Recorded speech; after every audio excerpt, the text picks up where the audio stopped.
Bonsoir à toutes et à tous. Bienvenue dans ce 19h sur ESAE Télévision. Dans un instant, les principaux titres des informations à développer.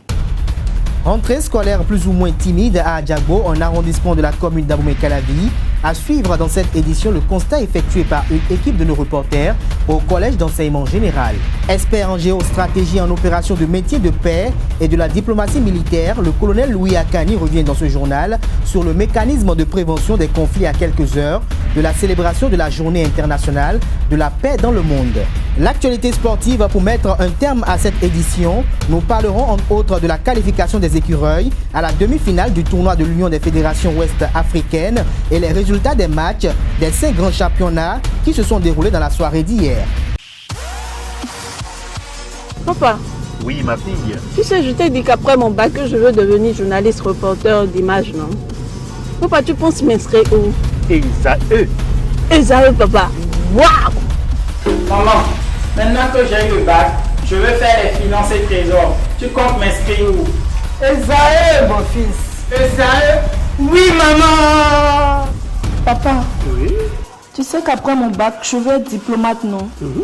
Et tu comptes m'inscrire dans quelle université? Mais ESAE, naturellement. ESAE? À ESAE, vous êtes bien formé dans les filières comme administration du travail et de la sécurité sociale, administration générale et territoriale, administration des impôts, gestion des marchés publics, planification et développement local, droit et sciences politiques, sciences économiques et de gestion. ESAE, c'est aussi sa télé numérique ESAE TV et son journal L'Informateur. ESAE, c'est à Bedjromede, 3e rue après le carrefour 16 ampoules allant à Jericho. Numéro de téléphone 98 98 14 00 96 80 55 11 90 93 65 21. ESAE, l'excellence a un nom. À nouveau, bonsoir. Au Collège d'enseignement général d'Adjagbo, les cours peinent à démarrer véritablement. L'absence des professeurs dans les salles livre les apprenants à des occupations pas très bénéfiques pour leur cursus scolaire. Outre cela, table, bancs et tableaux dans un état précaire semblent ne pas attirer les apprenants et les enseignants. Reportage. Ils sont assis les plutôt calmes et heureux de reprendre le chemin des classes à Adjagbo, une localité située dans la commune d'Abomey-Calavi. Ces élèves attendent impatiemment le professeur. D'autres déambulent le long des couloirs en se racontant quelques souvenirs des vacances pour certains en accompagné de leurs parents. Ils remplissent les formalités d'inscription. Une rentrée plutôt timide à Adjagbo, moins du confort des villes. La rentrée a été effective ici au CEG Adjagbo le lundi passé 18 septembre 2017. Il faut d'abord faire remarquer que déjà la semaine dernière, le lundi 11, c'était la pré-rentrée, ce qui a permis donc à mon censeur de mettre donc les emplois du temps, de remettre les emplois du temps aux professeurs pour qu'ils puissent déjà prendre connaissance donc, des classes qu'ils doivent tenir et des dispositions à prendre donc, pour répondre présent le... J'étais très heureuse d'avoir commencé ce CG. J'étais surprise par les premiers cours qu'on a fait parce que c'était pas très difficile, c'était facile. Les professeurs nous expliquaient bien les cours. Ici au CEG Adjagbo, les cours ont bien repris, nous avons bien démarré. Nous sommes en train de mettre les petits plats dans les grands pour que tout soit parfait au niveau de nos apprenants. Loti dans un bâtiment construit avec les matériaux non définitifs, le collège d'enseignement général d'Adjagbo n'offre qu'un cadre adéquat pour permettre aux élèves d'étudier dans les meilleures conditions. Les autorités de ce collège demandent à l'État de voler à leur secours. Donc, nous avons un bâtiment donc, à salle donc, qui est construit avec des matériaux définitifs.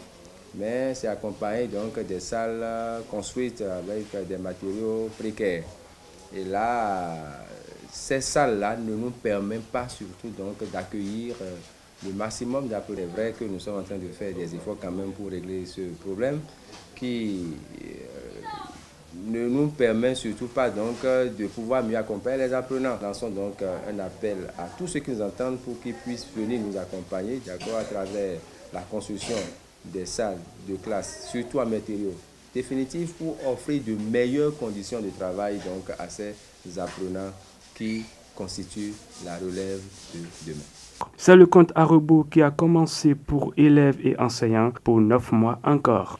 72 heures déjà que le ministre des Infrastructures et des Transports, Hervé Réhomey, est relevé de ses fonctions par le chef de l'État béninois, le président Patrice Talon. Pour l'heure, c'est le ministre du Cadre de vie et du Développement durable, José Didier Tonato, qui assure son intérim. À cet effet, l'invité du débat de l'émission Free Matin sur ESAE Télévision s'est prononcé sur ce sujet qui défraie la chronique.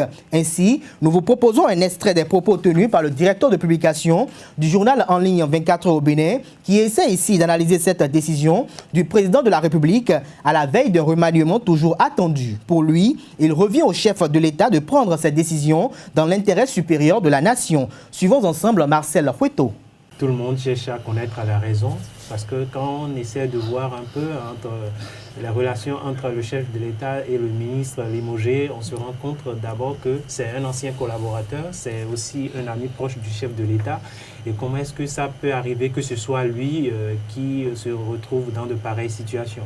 Alors, moi, j'ai d'abord commencé par remonter un peu dans le temps pour voir à peu près qui est Réhomey. Réhomey, c'est un ancien collaborateur du chef de l'État. Mais Réhomey aussi, depuis qu'il est là, c'est ce ministre qui ne cache pas ses ambitions politiques, qu'il a déjà fait savoir déjà dans sa localité et surtout dans sa circonscription électorale, où on sait déjà qu'il a l'ambition de se retrouver plus tard à l'Assemblée. Alors, le chef de l'État, beaucoup de personnes ne savent pas qu'il n'est pas cet homme qui, malgré qu'il est obligé de se considérer comme la personnalité publique, est d'abord quelqu'un qui, de son habitude, n'a pas souvent cette habitude de s'afficher un peu trop. Ce qui fait que le peuple béninois a du mal à comprendre un peu son mode de fonctionnement. Alors, le ministre Réhomey est venu, on ne connaît jamais un homme, on ne peut jamais connaître un homme assez. Et le ministre est venu, lui, dans sa politique, on sent qu'il est beaucoup plus cet homme qui s'affiche un peu. Est-ce que ça doit être les raisons de son limogeage? Je ne pense pas que ça suffit.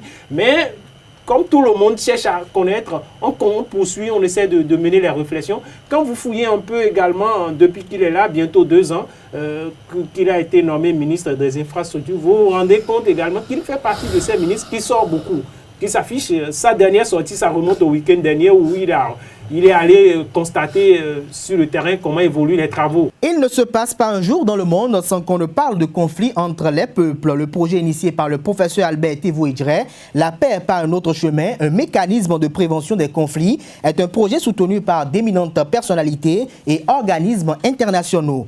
À l'analyse, l'initiative s'évertue à contribuer significativement aux opérations de paix pour une grande efficacité. En sa qualité d'expert en géostratégie et en opération de maintien de la paix et de la diplomatie militaire, le colonel Louis Akani estime que la paix par un autre chemin mérite davantage que toutes les nations dans un élan naturel et salvateur se donnent la main pour un monde meilleur. Et la seule option incontournable et durable reste celle de renforcer tous les mécanismes du vivre ensemble, malgré toute différence. Depuis toujours, nous avons mis l'armée devant, les militaires devant, pour intervenir dans les régimes, dans les situations des pays en guerre, les conflits.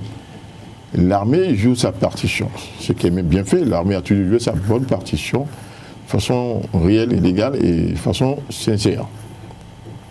Mais à l'origine des guerres, c'est quoi? On ne peut pas nous situer souvent l'origine des guerres. Mais je vais vous demander, quelle est la part de la femme ou bien d'un enfant dans une guerre? La responsabilité, il n'y en aura pas. Vous n'allez pas en trouver.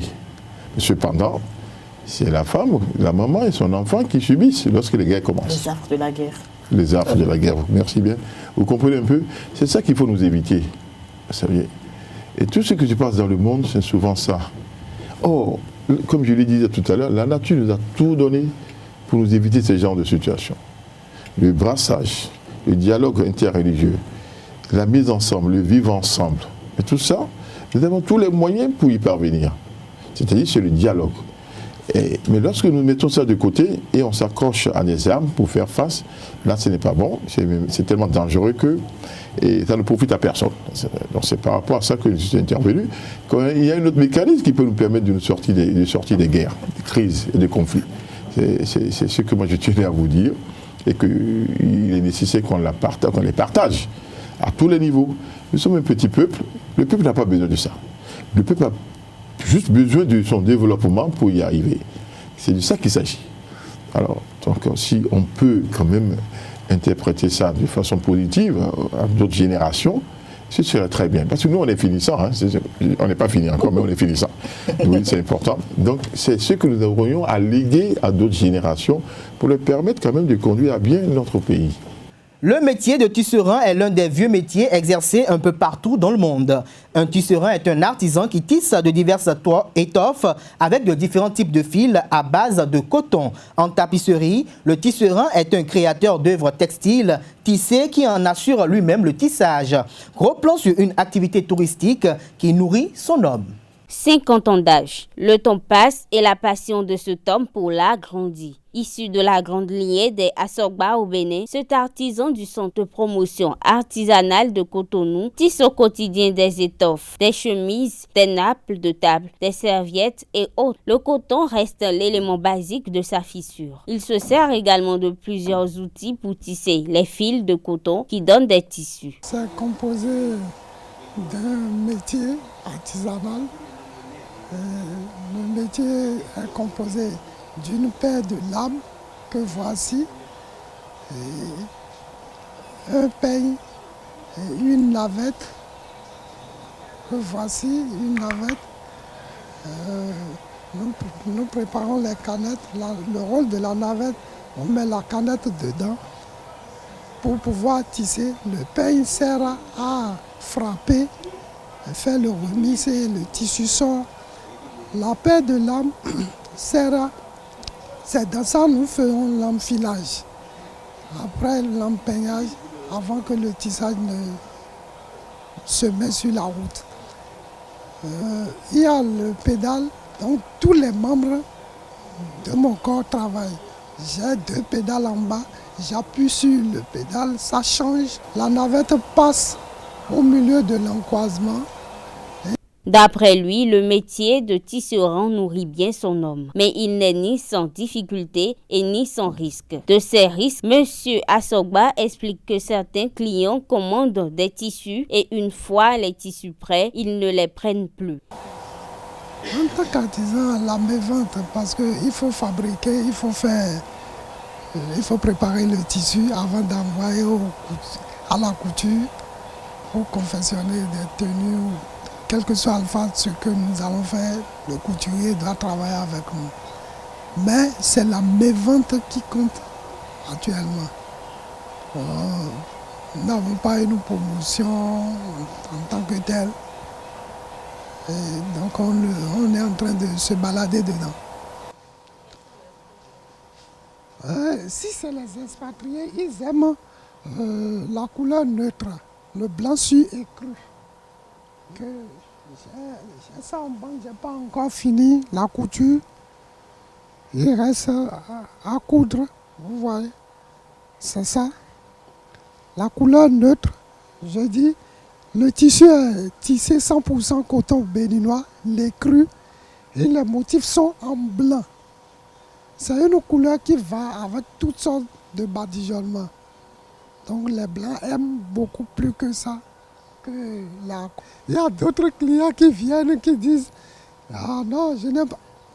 Par exemple, ça là, il y avait un monsieur qui était là hier, il voudrait me prendre ça, mais c'est à cause du vert qu'il a laissé. Il a dit qu'il y a trop de vert, que lui n'aime pas la couleur verte.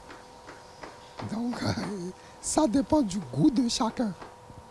Ce tisserand invite ses frères béninois à aimer les vêtements tissés, puis à s'habiller localement. Sport, dans cette édition, la sélection locale du Bénin a triomphé de son homologue du Niger hier sur le score de 2-1 dans le cadre du tournoi de l'Union des fédérations ouest-africaines. Une victoire qui permet aux écureuils de se hisser en demi-finale. Suivons ensemble ce commentaire que nous propose Jonathan Adessi. tombeur de la sélection locale du Niger sur le score de 2-1 dans la soirée d'hier au Ghana, les hommes d'Omar Tchomogo ont validé leur ticket pour le dernier carré du tournoi de l'Union des fédérations ouest-africaines, UFOA. Le match s'est décanté dans les dernières minutes et le but salvateur a été l'œuvre de Jules Elelegbe, 5 minutes avant le coup de sifflet final de l'arbitre. Une qualification qui confirme la nouvelle dimension prise par le football béninois et qui fait surtout oublier un tant soit peu le fiasco de l'épisode des qualifications pour le championnat d'Afrique des Nations Kenya 2018. Le Bénin termine donc premier de son groupe avec 6 points et sera opposé en demi-finale à l'une de ses bêtes noires qui n'est rien d'autre que le Nigeria. Cette même équipe du Nigeria avait déjà privé le Bénin d'une participation mémorable à un championnat d'Afrique des Nations. Les résultats des matchs des 5 grands championnats et l'imminente officialisation de la prolongation de contrat de Zinedine Zidane sur le banc de Real Madrid ont animé la soirée d'hier pour les amateurs du cuiron. La rédaction de votre Web TV vous propose un tour d'horizon de l'actualité footballistique du vieux continent à travers ce commentaire signé toujours de Jonathan Adessi.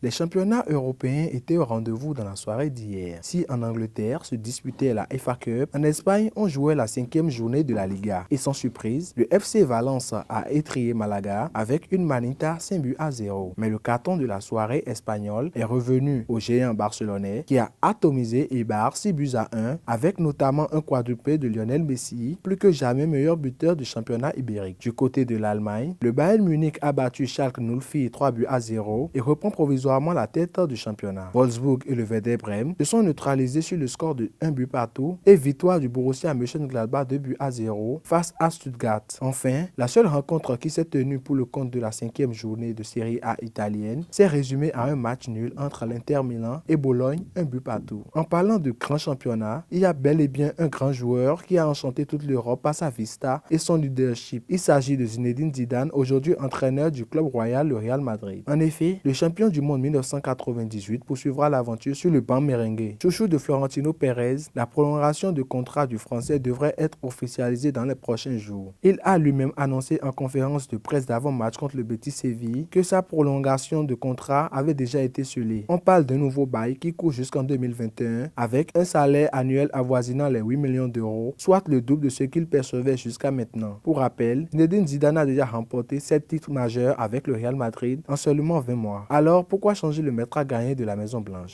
Mesdames et messieurs, c'est sur cette note sportive que nous mettons un terme à l'édition de ce jour. Merci de l'avoir suivi et passez une agréable soirée en compagnie de nos programmes sur les www.ezaetelevision.com. Bonsoir.